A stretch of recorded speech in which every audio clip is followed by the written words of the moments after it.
This sci-fi movie starts with a war jet carrying robot-like soldiers. They're dropped at a location where they fight some gigantic robots.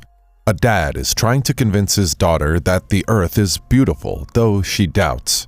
He narrates the timeline of an ongoing technologically enhanced war. There's an ecological and environmental degradation as a result of the wars, which leaves many sick and babies like his daughter Sissy born with diseases. Governments built skynets to purify the atmosphere, but a giant meteorite fell on the B-16 area and metamorphosed into a giant alien plant that thrived in water and destroyed a lot of things while still purifying the atmosphere. It was aptly named Pandora. At the B-16 Command Center, soldiers are seen tending to different gadgets. Tyler and Commander Johnson Chang are bemoaning the escalating fights, especially as robot fighters were being introduced by the government. Tyler's daughter already died of cancer, so he isn't worried about further battles as they would only help him see his daughter soonest. They're expecting a delegation from a superior agency. Colonel Tam Bing arrives with her team and demands to be taken to the general. Out in the yard, Officer Lucy is throwing tantrums as her boyfriend, Connor, decides to join the next troop. She reminds him that he can choose to stay back, but he insists otherwise. General Sean Lee receives Colonel Tam and her team in his office. She explains the mission in view. There is an invention to stop the continuous growth of the Pandora. However, an attack must first be launched against the Pandora, such that in her attempt to repel the attack, she would open up herself and her pistol can be found. The life gene will be deposited by a robot into the pistol and completely alter its properties. There was a weather forecast of 2 great storms coming. The plan is to launch the attack just before the first storm so that as soon as the rain touches the Pandora and triggers its spread and reaction, the robots will set out to trace the pistol. There is an estimated casualty of 160,000 persons if the first strike fails. Otherwise, the entire 5 million persons around B-16 will die. There's no evacuation plan available. Commander Johnson is miffed about the absence of an evacuation plan. Lives should matter. The general's only concern was the cost of building the sky vents. He approves the operation. The robots are free to operate in B-16. Commander Johnson introduces Colonel Tam to his soldiers and she briefs them on the mission at hand. They would first shoot their contrast agents in the Pandora. Tyler queries the expected time frame for reaction from the Pandora and the captain is unable to specify. They argue the safety of the men, and Captain Pam decides that a different person leads the team, but Commander Johnson interjects, insisting that Tyler was most qualified for the job. The soldiers set out on the mission. Tyler ties his daughter's necklace on the pane of his fighter jet as they set out. He flew the ACU, being the biggest of the jets, while 3 other jets are in accompaniment. The general monitors the movements from his office as the men register their logarithms. Somewhere in the B-16 temporary camp, a one-eyed man is selling tickets to alien movies. He sees the fighter jets pass and begins to wonder what is happening. He knew there must be an urgent situation, more troubles. He reminisces on his days in the army. Meanwhile, the command center continues to monitor the operation as the soldiers begin to launch attack on Pandora. The general promptly disrupts the communication chain between the command room and the robots. Now rogue, he reprograms them to attack the soldiers and sabotage the mission. The planes begin to crash one after the other until every connection to the command center is lost. Much as Tyler battled to steady the ACU during the turbulence, the fuel starts reducing in leaps, but he manages to drop 2 robots to perform their programs. With all gone, Colonel Tam seeks to launch a mass attack on the Pandora. The mission now is to totally annihilate it. They expected casualty rates of 100% civilian life on B-16. Captain Johnson pleads that the attack be held off, while he makes frantic efforts to search for any survivors. He sets out, alone in his armored vehicle.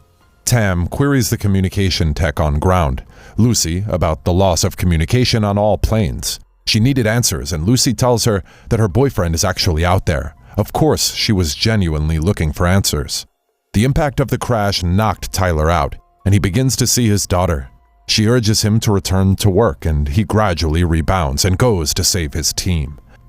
The only survivors were Tyler and his flight mates. He begins by waking Connor, and together they pull Lincoln out of the destroyed plane. Tyler realizes there's a hospital around and takes his men into the abandoned hospital. There, they seek for a bed until they find one. They place the wounded man on the bed, and Tyler puts an oxygen mask on him and instructs Connor to do the same. He instructs him to turn on his local GPS and wear headphones and press down the bleeding body while he goes in search of needles.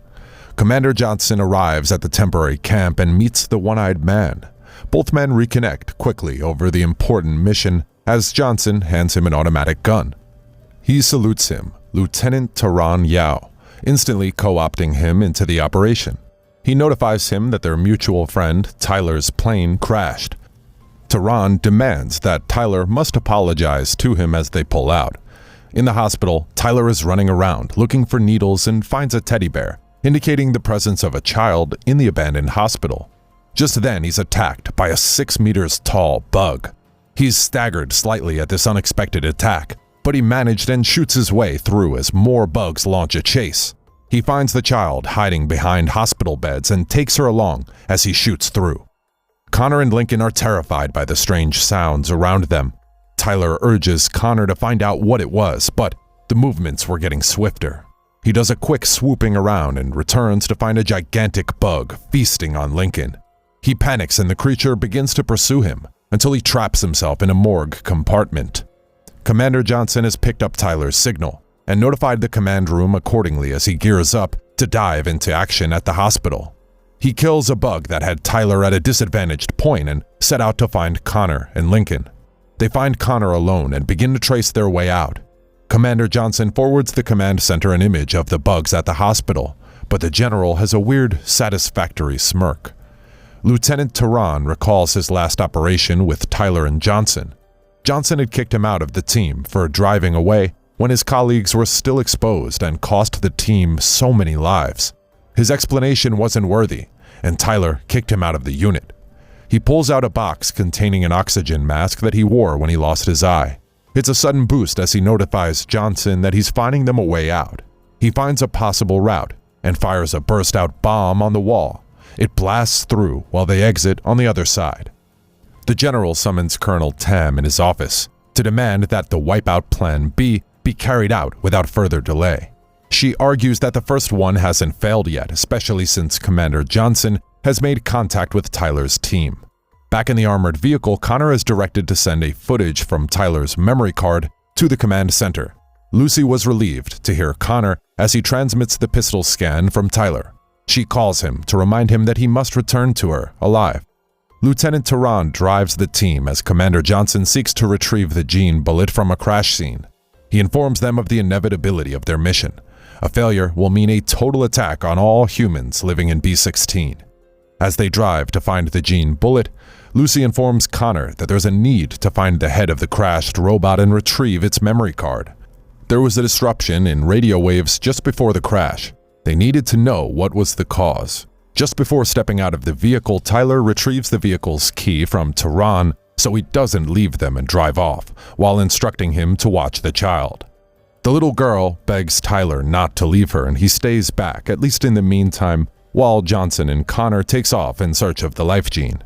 She was taken to the hospital by her mother, who wanted to get some drugs, but she never saw her mother again. Tyler remembers the climax of his daughter's cancer, that point where nothing else could be done. He hugs the child, Parsi, and assures her that he will be with her. With the help of a drone and a jumping bodysuit, Johnson seeks to find the life gene, while Connor searches for the robot's head. Tyler jumps in to pull Johnson from falling down a height in his search, and they traced the life gene to a bus hanging midair. The only possible thing was for Tyler to suspend Johnson on a leash till he can touch the life gene. It's a near-death attempt, but they succeed despite the bugs launching at them. The buildings around start collapsing in their numbers and Tehran bursts in to help them make their way back to the armored vehicle as time was dropping fast. Back in the vehicle, Connor shows the team what he found in the robot's head. The display shows the robot killing the crew of the Orca airfish. There was a sabotage. Tyler suspects Tam. She was the only one with such controls, but Commander Johnson fingers General Sean Lee. He felt particularly bad about having a solution other than Skynet. Connor finds evidence of the General's authorization to the robots and Johnson confronts him. General Sean Lee admits to what he has done, claiming his life's work at Skynet cannot go without a fight. He carefully cuts off the team from further communication to the command center and reactivates more robots to attack them. The attacks are ferocious, almost killing the team. Back at the command center, Colonel Tam prepares to order Plan B, while Lucy ran final checks on the transmissions from Connor. She briefs the colonel, who in turn confronted the general with the robot's action record. He is adamant and boasts of their inability to defeat Chimera or get through to the pistol. Metals continue to clash as the soldiers fight the robots that should have protected them. Tears and blood motivate the strongest acts of weak men. The Orca 2 is ready to launch the final assault on Pandora, a bomb that will take out the entirety of life on B-16, except the command center. The rain has started and Pandora is spreading again. There is pandemonium, scared people running for their lives. Commander Johnson is finally in the pistol, where the giant bugs are originated, and drops the life gene. He watches the bugs shrink, and Pandora's life is changed forever. Colonel Tam is watching with General Sean Lee as the victory unfolds. As she steps out of his office, General shoots himself. 1 week later, the Pandora isn't growing anymore, despite the weather, and is now being used at will to recreate the environment. Thanks a lot for watching, guys. If you like this video, please consider subscribing to our channel. I'll be back with another interesting movie recap. Until then, take care.